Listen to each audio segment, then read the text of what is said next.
Hello guys, welcome back to my channel Texer media. ഇന്നത്തെ information video നമ്മൾ upload ചെയ്തത് നല്ലൊരു ഇൻഫർമേഷൻ വീഡിയോ ആയിട്ട് തന്നെയാണ്. നിങ്ങൾക്ക് ഇഷ്ടപ്പെടുമെന്ന് തന്നെയാണ് ഞാൻ വിചാരിക്കുന്നത്.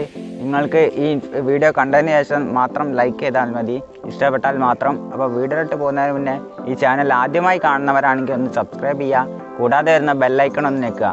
അതിൽ ഓൾ ഒന്ന് ക്ലിക്ക് ചെയ്താൽ ഞങ്ങൾക്ക് ഇതേപോലത്തെ ഇൻഫർമേഷൻ വീഡിയോസ് നിങ്ങൾക്ക് കിട്ടുന്നതാണ്. അപ്പോൾ നമുക്ക് ഒന്നും വലിച്ചു നീട്ടാതെ തന്നെ നമുക്ക് വീഡിയോയിലോട്ട് പോകാം.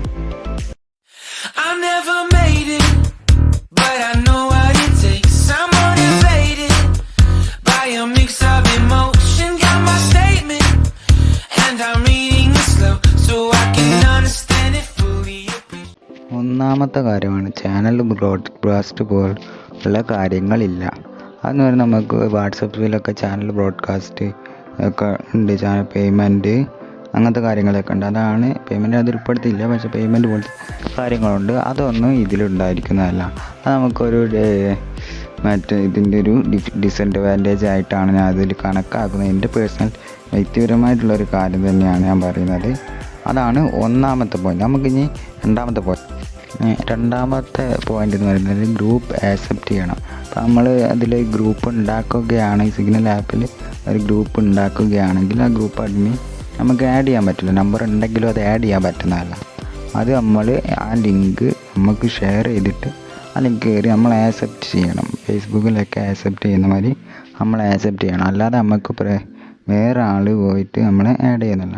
ഇതൊരു അഡ്വാൻറ്റേജും ആണ് ഡിസഡ്വാൻറ്റേജും ആണ് എൻ്റെ കാര്യത്തിൽ. മൂന്നാമത്തെ പോയിന്റ് ഡാറ്റ ബാക്കപ്പ് ആണ്. നമ്മുടെ ഇതിലത്തെ ഡാറ്റകൾ അത് ബാക്കപ്പ് ചെയ്യാതെ നമുക്കൊരു മറ്റു ഫോണിലേക്ക് ചെയ്യാൻ പറ്റുന്നതല്ല. എന്ന് വെച്ചാൽ നമ്മൾ വേറൊരു ഈ ഒരു ഫോൺ വിൽക്കുകയോ മാറ്റുകയോ എന്ന് ചെയ്തു കഴിഞ്ഞാൽ ഇതിലത്തെ വിവരങ്ങൾ നമുക്ക് ബാക്കപ്പ് ചെയ്യാനുള്ളൊരു ഓപ്ഷൻ അവിടെ തരുന്നതല്ല. വാട്സപ്പൊക്കെ ആണെങ്കിൽ നമുക്ക് അങ്ങനത്തെ ഒരു ഓപ്ഷൻ ഉണ്ട്. പക്ഷേ സിഗ്നൽ ആപ്പിൽ അതൊരു ഇല്ല. അതൊരു ഡിസഡ്വാൻറ്റേജ് ആണ് എൻ്റെ പേഴ്സണൽ കാര്യത്തിൽ. നാലാമത്തതും അവസാനത്തുമായ പോയിന്റ് എന്ന് പറയുന്നത് സ്ക്രീൻ ലോക്ക് 1 മിനിറ്റ് എന്നാണ്. അതെന്ന് വെച്ച് കഴിഞ്ഞാൽ നമുക്ക് ഇതിൽ സ്ക്രീൻ ലോക്ക് ഉണ്ട്. ഇത് ലോക്ക് ചെയ്ത് കഴിഞ്ഞാൽ പിന്നെ വേറൊരാൾക്ക് ഈ ഒരു ആപ്ലിക്കേഷൻ തുറക്കാൻ പറ്റുന്നുണ്ട്. അത് വെറും 1 മിനിറ്റ് ആണ് അവസാനത്തെ സമയം. എന്താ പറയുക, 1 മിനിറ്റ് വരെ നമ്മൾ കാത്തു നിൽക്കണം. അത് പിന്നെ ഒരു 15 സെക്കൻഡ് 30 സെക്കൻഡൊക്കെ ഉണ്ടെങ്കിൽ ഒരു നല്ലൊരു അഡ്വാൻറ്റേജ് ആയിരുന്നു അത്. ഓക്കെ, അതൊരു ഡിസഡ്വാൻറ്റേജ് ആയിട്ടാണ് എനിക്ക് തോന്നുന്നത്. അപ്പോൾ വീഡിയോ ഇഷ്ടപ്പെട്ടെന്ന് തന്നെയാണ് വിചാരിക്കുന്നത് നിങ്ങൾക്ക്. അപ്പോൾ വീഡിയോ ഇഷ്ടപ്പെട്ടാൽ എല്ലാവർക്കും ഷെയർ ചെയ്യാൻ മറക്കരുത്. ഈ ഇൻഫർമേഷൻ വീഡിയോ നിങ്ങൾ എല്ലാവർക്കും ഷെയർ ചെയ്യുക. പിന്നെ ലൈക്ക് ചെയ്യുക. നിങ്ങളുടെ അഭിപ്രായം കമൻറ്റ് ബോക്സിൽ രേഖപ്പെടുത്തുക. ഇതിൽ നല്ലൊരു വീഡിയോ ആയി നമുക്ക് അടുത്ത വീഡിയോയിൽ കാണാം.